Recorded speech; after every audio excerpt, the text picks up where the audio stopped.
Scene 2. Scene, the same, in the evening. The sentry by the battery continues to be seen through the windows of the center doorway. The laurel wreaths are hanging on the arm of a chair. The center lamp is lighted. Soft music. The captain, pale and hollow-eyed, with grizzled hair, in shabby undress uniform and riding boots, is sitting at the writing table playing Patience. He is wearing spectacles.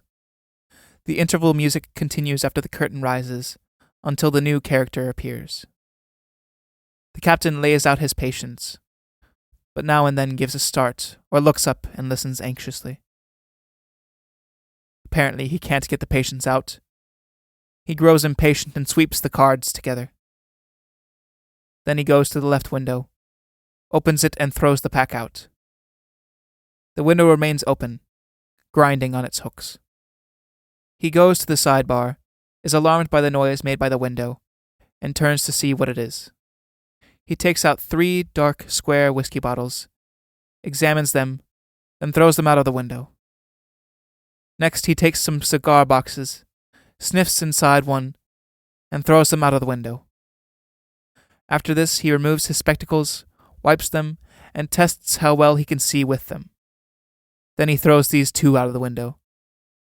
Now he stumbles about among the furniture, as if he can't see properly, and lights the 6-candled candelabra on the bureau.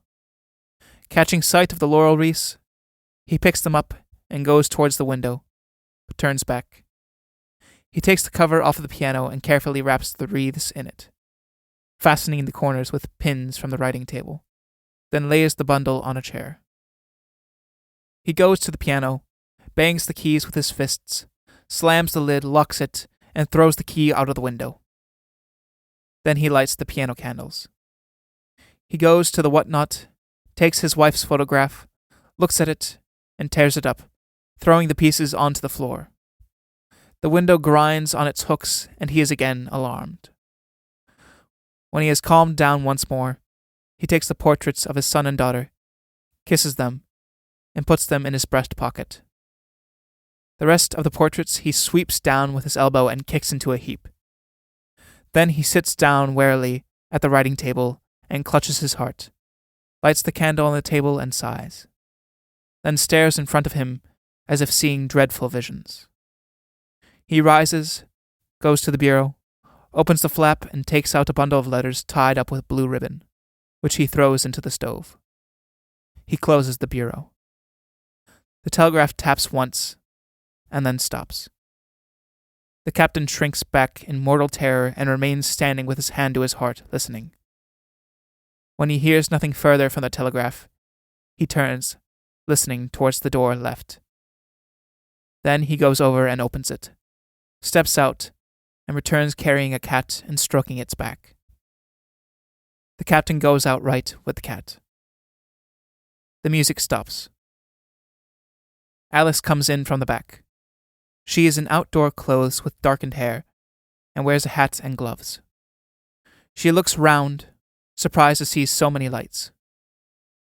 Kurt comes in left, obviously nervous. Alice, it looks like Christmas Eve in here. Well? Alice, holding out her hand for him to kiss. Thank me. Kurt reluctantly kisses her hand. 6 witnesses. 4 of them firm as rock. The charge has been laid and the reply is coming here, by telegraph right into the fortress. I see. Say thank you, not I see. Why has he lighted so many candles? Because he's afraid of the dark, of course. Look at that telegraph key. It looks like the handle of a coffee grinder, doesn't it? I grind, and the beans crack, like when teeth are drawn out. What has he been doing to the room? It looks as if he means to move. And move he shall. Down below. Alice, don't talk like that. I find it revolting. He was a friend of my youth and did me many a kindness when I was in difficulties. He is to be pitied. And what about me? Who have done nothing wrong and have had to sacrifice my career to this. What about that monster? Was it so brilliant? What on earth do you mean? Don't you know who I am? What I was? Now. Are you beginning to... Already? Alice flings her arms round Kurt's neck and kisses him. Kurt takes hold of her arms and bites her neck. She screams, "You bit me!" Kurt, beside himself, "Yes. I want to bite your throat and suck your blood like a lynx. You've roused the wild beast in me which for years I've been trying to kill by self-denial and penance. I came here thinking myself rather better than you two. But now I know I am the vilest of the three. Now that I've seen you in the full horror of your nakedness, now that passion has distorted my vision, I know the full forces of evil.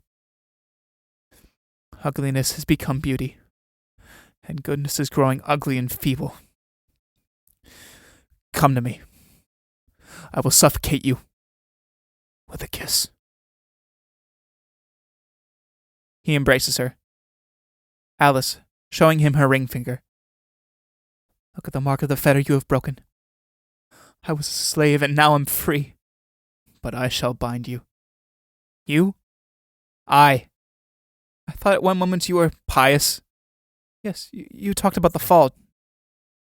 "Did I? I thought you would come here to preach." "Did you?" "In an hour we shall be in town. Then you shall see what I am. We'll go to the theater tonight, and let everyone see us. The shame will be his if I run away. You realize that, don't you?" "Kurt, I'm beginning to realize it. Prison is not enough. No, it's not enough. There must be shame, too. A queer world. You commit a shameful act and he has to bear the shame. Alice, as the world is so stupid.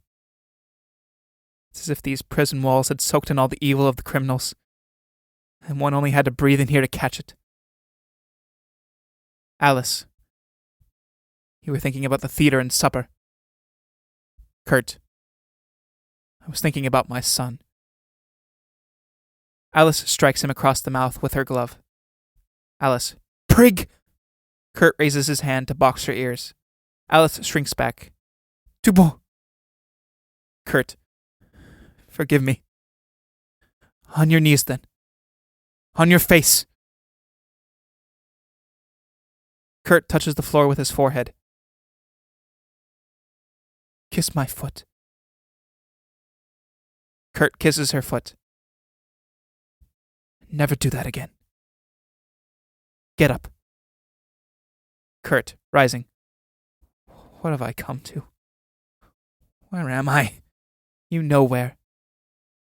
Kurt, looking round in horror. "I almost think I'm..."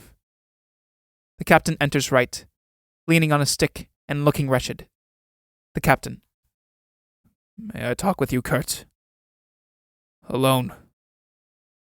Alice. "About the safe conduct." The captain, sitting at the sewing table. "Would you be so kind as to stay here with me for a moment, Kurt? And Alice, will you grant us one moment's peace?" "What is it now, then? New signals?" To Kurt. "Do sit down." Kurt unwillingly sits at the sewing table. "And listen to the words of age and wisdom. If a telegram comes, let me know." Exit Alice left. The captain, after a pause, with dignity. "Do you understand a human destiny like mine? Like hers and mine?" "No. As little as I understand my own." "And what is the meaning of this mess?" "In my better moments I have thought that the meaning was just that we should not understand. And yet submit. Submit!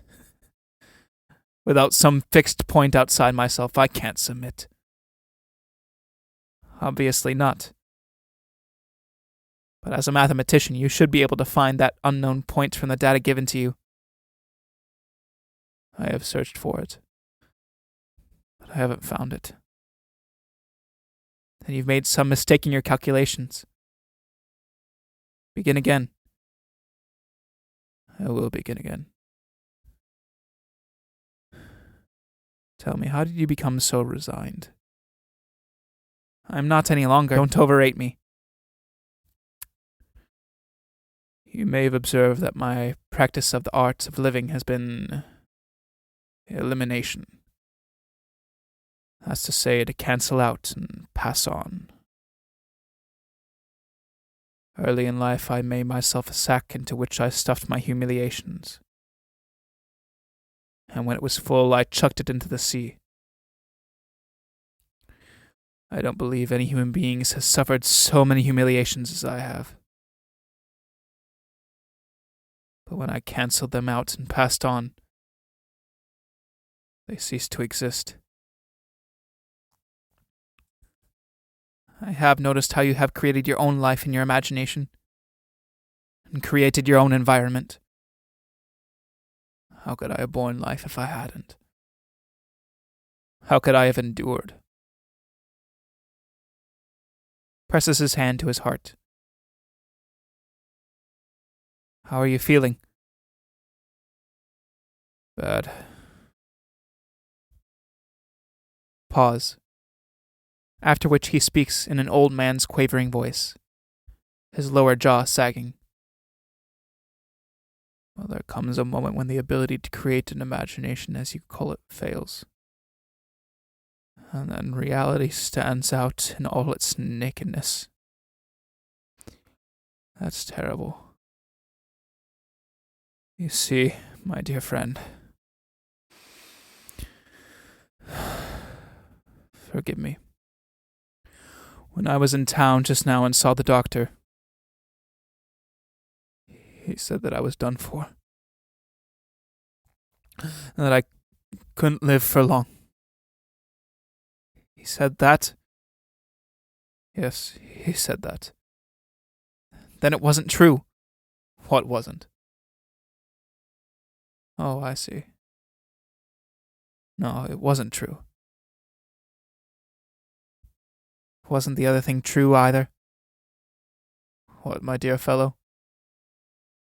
About my son being sent here as a cadet. I haven't heard a word about that.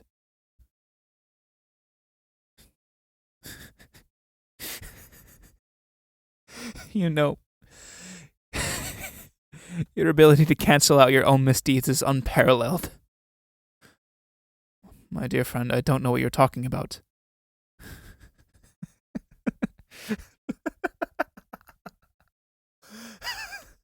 Then you are done for. There's not much of me left. Kurt, look here. Perhaps you didn't really file a petition for that divorce which would bring your wife into such disgrace. Divorce? No, I heard nothing of that. Then you admit that you were lying. You use such strong language, my dear man. We all need to have allowances made for us. You've found that out, have you? The captain, firmly, in a clear voice. Yes, I have found that out. So forgive me, Kurt. Forgive the whole business. Well said. But I have nothing to forgive you. And I'm not now the man you believe me to be, and I'm quite unworthy to receive your confidences. The captain, in a clear voice. Life has been so strange, so against me, so vindictive. And people were so vindictive that I became vindictive too. Kurt walks about uneasily and looks at the telegraph apparatus. What are you looking at? Can one switch off a telegraph receiver? Hardly. Kurt, with increasing anxiety. Who is this Sergeant Major Strindberg? An honest enough fellow. And what about the quartermaster? He's got his knife into me all right, but I have nothing against him. Kurt looks out of the window and sees a moving lantern. Why have they got a lantern out on the battery? Is there a lantern there? Yes, and People moving around. It's probably what we call a fatigue party. What's that? A few men and a bombardier. Probably some poor fellow's going to be locked up. Oh. Now that you know Alice, what do you think of her? I can't tell you. I don't understand people at all. She's as much an enigma to me as you are, as I am myself. The fact is, I'm getting to the age when wisdom admits I know nothing. I understand nothing.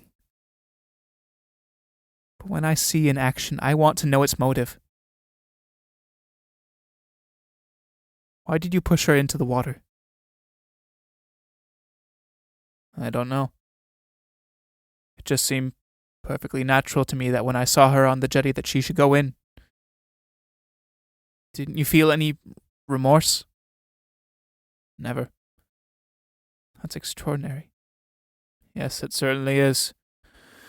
So extraordinary that I can't believe it was I who behaved in such a caddish way. Didn't it occur to you that she'd take her revenge? She certainly has. Fully. And I find that equally natural.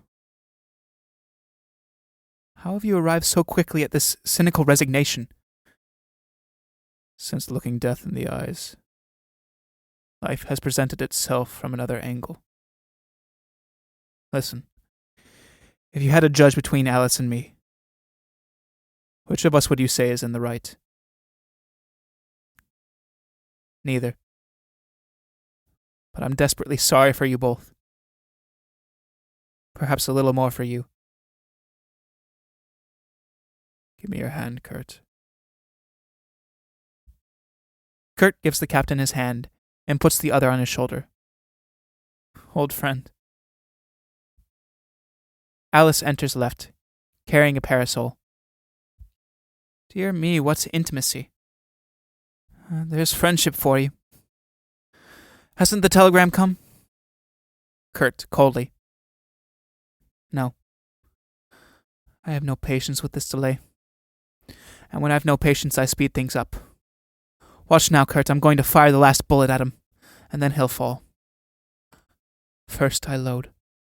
I know the rifle manual, you see, that famous rifle manual which never sold 5,000 copies. Then I take aim. Aims with her parasol. Fire! How is the new wife? The young, the lovely, the unknown. You don't know. But I know how my lover is. She throws her arm round Kurt and kisses him. He pushes her away. He's quite well, but he's still shy. To the captain. You poor wretch, whom I have never loved. You were too conceited to be jealous. You couldn't see how I've been leading you by the nose. The captain draws his sword and rushes at her, but only succeeds in striking the furniture. Help! Help! Kurt does not move. The captain falls with the sword in his hand. Judith! Judith! Avenge me! Hurrah, he is dead! Kurt moves toward the door. Back. The captain, rising. Not yet. He sheathes his sword and goes to sit in the armchair by the sewing table. Judith! Judith! Alice, going to Kurt. I'm coming now. With you. Kurt pushes her away so that she falls to her knees. Go to the hell from which you came. Goodbye forever. Turns toward the door. The captain. Don't leave me, Kurt. She'll kill me. Kurt, don't desert me. Don't desert us. Goodbye. Exit Kurt. Alice, with a complete change of mood. What a wretch. There's a friend for you. The captain, gently. Forgive me, Alice, and come over here. Come quickly. Alice, going to him. I've never met such a wretch and such a hypocrite in all my life. You are a man, I will say that for you. The captain. Alice, listen. I can't live much longer. What? The doctor said so. Then all that other talk wasn't true. No. Alice, distraught. Oh, what have I done?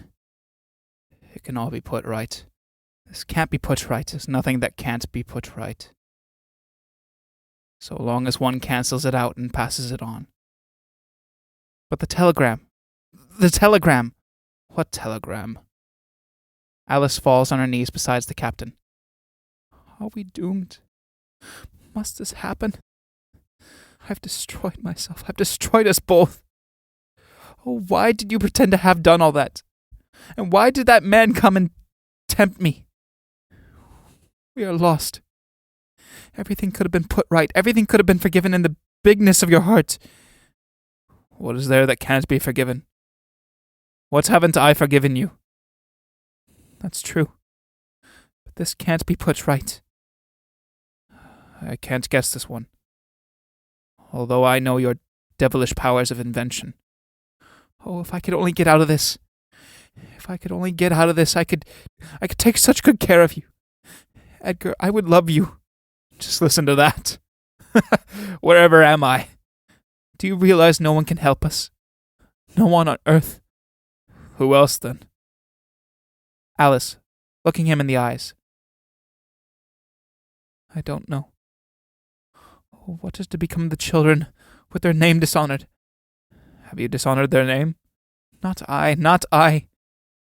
Now they'll have to leave school, and when they go out into the world, they'll be as lonely as us and as spiteful as us. Then you didn't meet Judith either. I realize that now. No. But cancel that out. The telegraph taps. Alice jumps up. Alice screaming. Now we are done for. Don't listen to it. The captain calmly. I won't listen to it, dear child. Calm yourself. Alice stands by the telegraph and gets on her toes so as to see out of the window. Don't listen, don't listen. The captain, putting his hands over his ears. I'm stopping my ears, Lisa, my child. Alice kneels with her arms outstretched. God help us. The fatigue party is coming.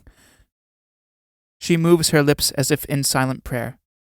The telegraph taps for a little longer, until a long strip of paper has appeared. Then there is silence again. Alice rises, tears off the strip of paper, and reads it to herself. Then she raises her eyes to heaven, goes over and kisses the captain on the forehead. It's over. It was nothing. She sits down, takes out a handkerchief, and bursts into tears. What are all these secrets? Don't ask me. It's over now. Just as you please, my child. You wouldn't have said that 3 days ago. What's happened to you?